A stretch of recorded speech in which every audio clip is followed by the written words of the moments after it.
আজকে সংসদে প্রথম বক্তব্য।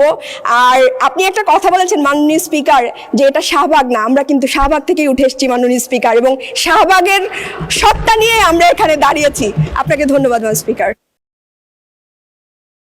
মান স্পিকার, প্রথমেই আমি 2026-27 অর্থ বছরে শিক্ষা এবং স্বাস্থ্য খাতে বেশ দ্বিগুণ বরাদ্দ হয়েছে, এজন্য আমি আপনার মাধ্যমে মাননীয় অর্থমন্ত্রীকে এবং বর্তমান সরকারকে ধন্যবাদ জানাচ্ছি। মান স্পিকার, সরকার দলের সাংসদরা প্রায়ই বাজেট অনেক বড় বলে উচ্ছ্বাস প্রকাশ করে, তো আমি একটু বলে যেতে চাই যে মুদ্রাস্ফীতি তুলনায় কিন্তু এই বাজেট যথেষ্ট বড় নয়। মান স্পিকার, এই বাজেটের বিষয়ে কথা বলার আগে আমি একটু বলি যে আমাকে গতকালকে 2-3 জন মেয়ে ফোন করেছে, বলেছে যে আপু আপনি তো সংসদে কথা বলবেন, আপনি একটু বলবেন যে সঞ্চয়পত্রের যে মুনাফা, এই মুনাফার উপর কর দ্বিগুণ ধরা হয়েছে। তো আমি আপনার মাধ্যমে মাননীয় অর্থমন্ত্রীকে একটু জানাতে চাই যে এই সঞ্চয়পত্রের সুবিধাভোগীদের মধ্যে আসলে অবসরপ্রাপ্ত প্রবীণ নারী, বিধবা, অসহায় নারী এবং নিম্নবিত্ত পরিবারের মানুষগুলোই আসলে থাকে, এবং এদের অনেকেই এই টাকা দিয়েই ফ্যামিলি চালায়। তো মাননীয় অর্থমন্ত্রী যদি এই বিষয়টিকে আবার পুনর্বিবেচনায় নেয় তাহলে এটা দেশের মধ্যবিত্ত জনগোষ্ঠীর জন্য ভালো হবে। মান স্পিকার, বাজেট কত বড় হলো, বাজেট কত বরাদ্দ হলো, তার চেয়েও বড় বিষয় হচ্ছে বাজেট কতটা সুষ্ঠুভাবে বাস্তবায়ন হলো। 2022-23 অর্থ বছরের দিকে যদি আমরা তাকাই, স্বাস্থ্য বাজেটের কথা যদি বলি, সেখানে বরাদ্দ ছিল 36,863 কোটি টাকা, কিন্তু ব্যয় হয়েছে মাত্র 22,521 কোটি টাকা, তার মানে 40% ব্যয় হয়নি। তো বড় বাজেট দিয়ে যদি আমরা ব্যয় না করতে পারি, বাস্তবায়ন না করতে পারি, তাহলে কিন্তু একটা প্রশ্ন থেকেই যায়। মান স্পিকার, পেশায় আমি একজন চিকিৎসক। আমি সরকার দলের মাননীয় সাংসদরা প্রায় বলেন যে আমরা শুধু সমালোচনার খাতিরে সমালোচনা করছি, তো আমি সমালোচনা করব না, আমি একটা একটা স্বাস্থ্য বিষয়ে একটা প্রস্তাবনা দিতে চাই, কিন্তু তার আগে একটা গুরুত্বপূর্ণ বিষয়ের দৃষ্টি আকর্ষণ করতে চাই। মান স্পিকার, বাংলাদেশের চিকিৎসকরা সীমিত সম্পদ, অপর্যাপ্ত সরঞ্জাম, ন্যূনতম সুযোগ সুবিধার মধ্যেও প্রতিদিন রোগীদেরকে চিকিৎসা দেয়।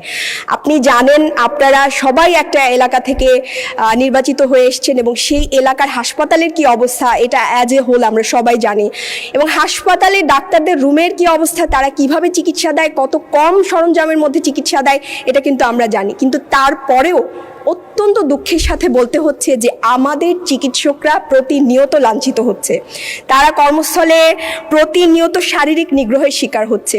তা আমি আপনার মাধ্যমে মাননীয় স্বরাষ্ট্র মন্ত্রণালয়, স্বাস্থ্য মন্ত্রণালয় এবং আইন মন্ত্রণালয়কে একটু জানিয়ে রাখতে চাই, বা আমি অনুরোধ করতে চাই যে তারা যেন এই যে চিকিৎসক সুরক্ষা আইন, যেটা নিয়ে অনেকবার কথা চলেছে, এটার ব্যাপারে আবারও একটু এটার ব্যাপারে বাস্তব পদক্ষেপ গ্রহণ করেন। মান স্পিকার, রাজনীতিতে যুক্ত হওয়ার আগে আমি পেশাগত জীবনের পাশাপাশি ফ্রি চিকিৎসা দিতাম গর্ভবতী নারীদের। তা আমি যখন রাজনীতিতে আসি তখন তারা আমাকে প্রশ্ন করেছে, আপু আপনি তো চলে যাচ্ছেন, আমি প্রায় 30,000 গর্ভবতীদের চিকিৎসা দিয়েছি, বিনামূল্যে পরামর্শ দিয়েছি, তা আপনি তো চলে যাচ্ছেন, এখন তো আমরা এই সুবিধা থেকে বঞ্চিত হব। তখন আমি তাদেরকে কথা দিয়ে এসেছিলাম, এবং খুব বড় গলায় আমি কমেন্টও করতাম যে আমি যদি নীতি নির্ধারণী পর্যায়ে যাই বা আমি যদি সংসদে যাই, আমি এমন নীতি বাস্তবায়ন করব যেখানে বাংলাদেশের 30,000 নয় 30 লক্ষ মায়েরা নিরাপদে সন্তান প্রসব করতে পারবে। তো মান স্পিকার, অত্যন্ত দুঃখের সাথে জানাতে হয়, খুব আবেগীয় বিষয় আমাদের নারীদের জন্য, বাংলাদেশে প্রতি বছর 3.5 থেকে 4,000 নারী সন্তান প্রসব করতে গিয়ে মারা যায়। এর চেয়ে দুঃখজনক একটা দেশের জন্য কিছু হতে পারে না মান স্পিকার। মান স্পিকার, এই মারা যাওয়ার পিছনে একটা কিছু কারণ রয়েছে, তার মধ্যে দেখা যায় যে WHO যে নিয়ম, সে অনুযায়ী একজন নারীকে 8 বার অ্যান্টিনেটাল চেক আপ করার কথা, বাংলাদেশে মাত্র 5% নারী 8 বার চেক আপ নেয়, এবং 4 বার হলেও আমরা স্ট্যান্ডার্ড বলি বা ধরে নেই যে ওকে, সে 58% নারী এই 4 বারও নেয় না। এতে কি হয়? দুর্বল মানব সম্পদ তৈরি হয়। এই যে হামে এতগুলো শিশু মারা গেল, এদের সাথে কিন্তু এই যে গর্ভ অবস্থায় একটা অপুষ্টির একটা সম্পর্ক মাননীয় স্পিকার থেকে যায়। তো আমি আপনার মাধ্যমে আমি বরাবরই বলেছিলাম যে আমি এমন স্বাস্থ্যনীতি চাই, যেই স্বাস্থ্যনীতিতে একজন মা যখন প্রসব বেদনায় কাঁদবে রাষ্ট্র তার হাত ধরবে, এবং পার্শ্ববর্তী দেশ শ্রীলঙ্কা এই কাজটা করে। শ্রীলঙ্কা মাতৃমৃত্যুর হারকে ঈর্ষণীয় পর্যায়ে কমিয়ে এনেছে। স্পিকার, এই মহিলা সাংসদ হিসেবে সংরক্ষিত আমরা কিন্তু এখানকার সবচেয়ে আদরের। 3 মিনিটের জায়গায় আমি চাইলে আরেক মিনিট আপনি আপনার পক্ষ থেকে দিতে পারেন স্পিকার। তো আমি প্রস্তাব করছি যে স্পিকার, মাতৃস্বাস্থ্য বেনিফিট প্যাকেজ, এটা একজন মায়ের জন্য 50,000 টাকার একটা প্যাকেজ, এটা চালু করার জন্য আমি এখানে স্বাস্থ্যমন্ত্রীও নেই, প্রতিমন্ত্রীও নেই, আমি বারবার খেয়াল করছিলাম, এবং আমি একজন বিরোধী দলের নারী সদস্য, আমার এই গুরুত্বপূর্ণ কথাটি, এবং এই খুবই গুরুত্বপূর্ণ এবং আবেগময় একটা জায়গা নারীদের জন্য, এই কথাটি আমার সংসদ যারা আছেন তারা নেবেন কি না, আমি এটা নিয়ে, তারা নাই, আমি তারপরেও বলছি, এবং এটা কিন্তু দেশের জন্য। এবং আমি রাজনীতিবিদ নই, আমি জুলাইয়ের পরে এসেছি এবং আমি মানুষের জন্য কাজ করতে চাই। এটা একটা বড় জায়গা, এটা যদি আমাদের মায়েদের জন্য এরকম বেনিফিট প্যাকেজ নেওয়া হয়, আমরা একটা সবল মানব সম্পদ তৈরি করতে পারবো। এর মধ্যে কি কি থাকবে স্পিকার? আমাদের মায়েরা মারা যায় মূলত হোম ডেলিভারি করার কারণে। 30 লাখ গর্ভবতীরা, প্রতি বছর আমাদের 30 লাখ গর্ভবতী মা হয়, এর মধ্যে 10 লাখ মা বাসায় ডেলিভারি করে, তারা হাসপাতালে আসতে চায় না। এই প্যাকেজের মধ্যে আমি 8টি এনসি চেক আপ বা 4টি এনসি চেক আপ ন্যূনতম, এবং একটা পুষ্টির প্যাকেজ, এবং প্রসব পরবর্তী সেবাটাও আমি নিশ্চিত করতে চাই। স্পিকার, আমি আপনার একটু দৃষ্টি আকর্ষণ করছি, এই প্যাকেজের জন্য নতুন কোনো অর্থ বাস্তবায়নের দরকার নাই বা বরাদ্দের দরকার নাই। যেই বরাদ্দ প্রতি বছর ফেরত যায়, সেই বরাদ্দ দিয়ে আমরা বাংলাদেশের নারীদেরকে নিরাপদ প্রসব ব্যবস্থা করে দিতে পারি। এবার একটু ট্রেজারি বেঞ্চের দিকে একটু আপনার অনুমতি নিয়েই বলছি। স্পিকার, সরকার অনেক ভালো ভালো নারী বান্ধব প্রজেক্ট নিয়েছেন এবং আমি এটাকে সাধুবাদ জানাই, কিন্তু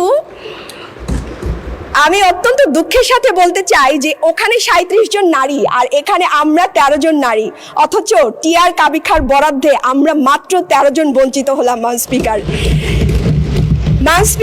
অত্যন্ত দুঃখের সাথে এবং বিনয়ের সাথে অথবা জনগণকে আমি জানাতে চাই, যেই সরকার তার সামনের চেয়ারে বসা নারীদের সাংবিধানিক অধিকার রক্ষা করে না, সমান চোখে দেখে না, সেই সরকার কিভাবে সারা বাংলাদেশের নারীদের অধিকার রক্ষা করবে?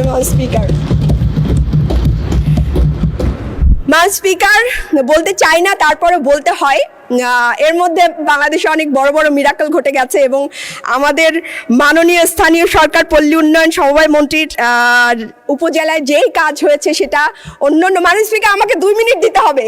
আমি আগেই বলেছি, আমরা সংরক্ষিত আসনের নারীরা, আমরা এখানকার সবচেয়ে স্নেহের এবং আমাদের অধিকারও অনেক বেশি। প্রতিমন্ত্রীর আমি একটু বলে যাই স্পিকার, 2 মিনিট এলাকা নিয়ে বলতে চাই। আপনার তো সময় শেষ হয়ে গেছে। আপনার স্পিকার, আমার এলাকা হচ্ছে কাঠালিয়া, আমার আসন হচ্ছে জালকাঠি 1 কাঠালিয়া উপজেলা, ওখানকার নির্বাচিত এমপিও আছেন। তো আমাদের সবারই একটা দাবি, কাঠালিয়া উপজেলার যে হাসপাতালটি, এটি হচ্ছে কাঠালিয়া উপজেলা থেকে 10 মাইল দূরে এবং মাত্র 2টি ইউনিয়নের লোক যারা আছে তারা ওই স্বাস্থ্যকেন্দ্রের সুবিধা ভোগ করতে পারে, কিন্তু মেইন উপজেলায় কোনো হাসপাতাল নাই। আমি আপনার মাধ্যমে এই জায়গায় একটা হাসপাতাল নির্মাণের জন্য আমি অনুরোধ করব। পাশাপাশি আমাদের রাজাপুর উপজেলায়ও কোনো স্বাস্থ্যকেন্দ্রে কোনো সরঞ্জামাদি নাই। আমি এটাকে এই ব্যাপারে আপনার মাধ্যমে স্বাস্থ্যমন্ত্রীর দৃষ্টি আকর্ষণ করব। স্পিকার, আমি 2 মিনিট চেয়েছিলাম। থ্যাংক ইউ, আপনাদেরকে ধন্যবাদ। আজকে সংসদে প্রথম বক্তব্য। আর আপনি একটা কথা বলেছেন মাননীয় স্পিকার, যে এটা শাহবাগ না, আমরা কিন্তু শাহবাগ থেকেই উঠে এসেছি মাননীয় স্পিকার, এবং শাহবাগের সত্তা নিয়ে আমরা এখানে দাঁড়িয়েছি। আপনাকে ধন্যবাদ স্পিকার। অসংখ্য ধন্যবাদ আপনাকে। শাহবাগের সত্তা সবকিছু আমাদের ঠিক থাকতে হবে, বাট নর্মটা রাখতে হবে পার্লামেন্টের। অসংখ্য ধন্যবাদ। একটু বসেন।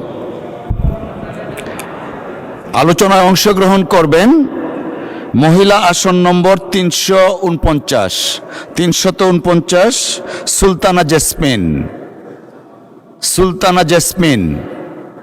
সুলতানা জেসমিন, আপনার সময় 8 মিনিট। ধন্যবাদ। বিসমিল্লাহির রহমানির রহিম। মাননীয় স্পিকার, আপনাকে অসংখ্য ধন্যবাদ। সেই সাথে আমি ধন্যবাদ জানাই চেঞ্জ টিভি.প্রেস, এক ফোঁটা হলুদও নেই।